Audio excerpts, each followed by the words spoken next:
Your voice was heard, but your contribution was ignored.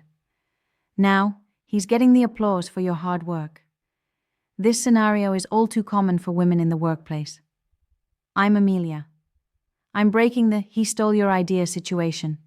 How to get the credit you deserve at work. You're in a team meeting. You've done your research, and you have a spark of a brilliant idea. You share it, perhaps a bit hesitantly.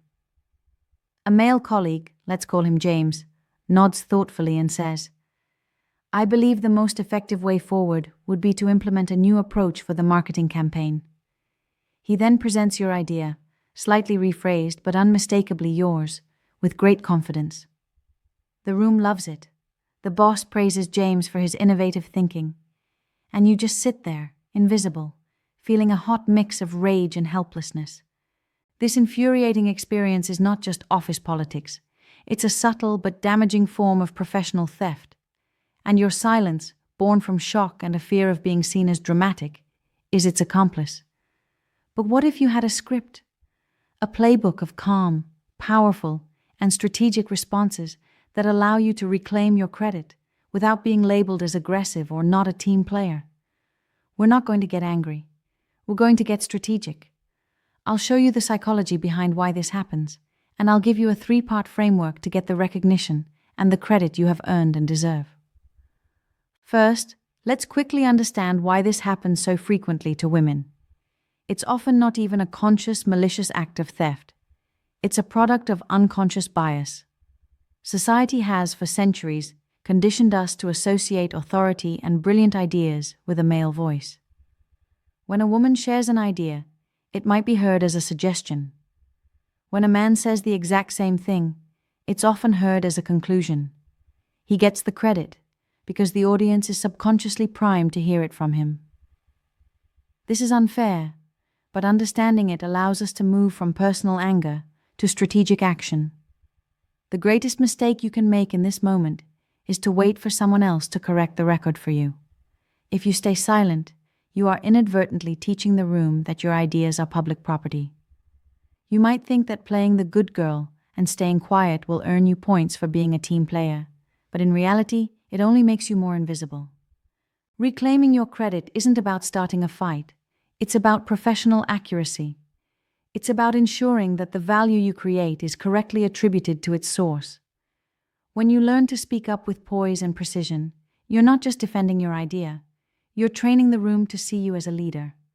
The worst thing you can do is what your instincts are screaming at you to do. Let's look at the 2 reactions that always fail. 1. The silent seethe.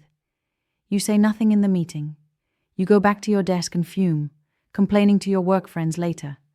This is the most common reaction and the most damaging. You have just taught your colleague and everyone in the room that they can take your ideas without consequence.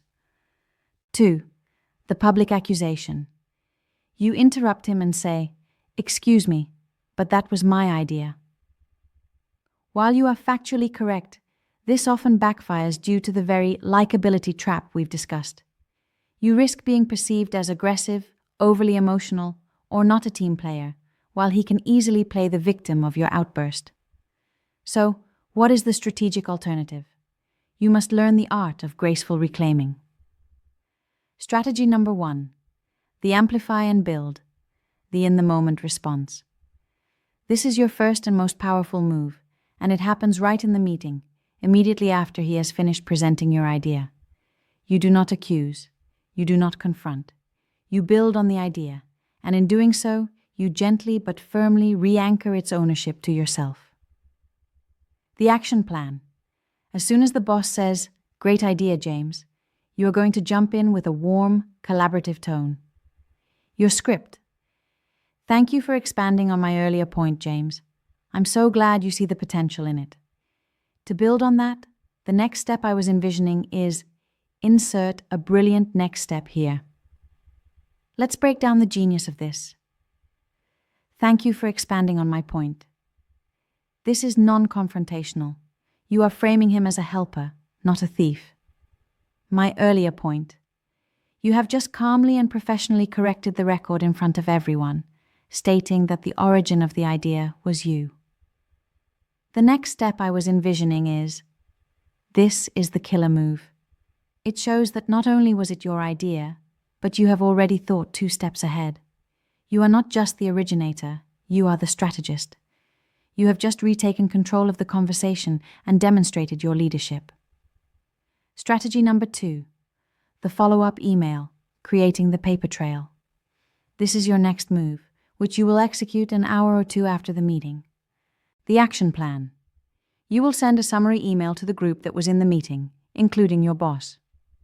Your script. Hi team, great discussion today. Per the idea I initially proposed regarding the new marketing campaign and James's excellent points building on it, I've attached a quick outline of the potential first steps we discussed. Looking forward to moving this forward. This is not a passive-aggressive move. This is a professional act of project management. You are creating a written, undeniable record of your ownership of the idea. It is now in black and white, in everyone's inbox. This makes it impossible for the credit to be misassigned later on. Strategy number 3, the private conversation for repeat offenders. If this is a one-time event, the first 2 strategies are usually enough.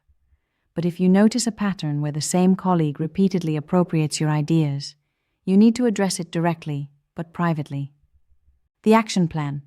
Ask the colleague for a quick, informal chat. Do not do this over email. Your script. Use a calm, non-accusatory tone. James, can I chat with you for a minute? I've noticed a couple of times, like in the meeting today, that I'll share an idea and then later, you'll present it as your own. I'm sure you're not doing it intentionally, but it's important to me that I get credit for my contributions. I'm a huge fan of your work, and I see us as allies. In the future, I'd really appreciate it if you could help amplify my points, and I will absolutely do the same for you. Let's break this down. I'm sure you're not doing it intentionally. This gives them the benefit of the doubt, even if you don't believe it, and prevents them from getting defensive. It's important to me that I get credit. You are using a clear I statement to express your need. I see us as allies. I will do the same for you. You are framing this not as a conflict, but as a proposal for a collaborative alliance.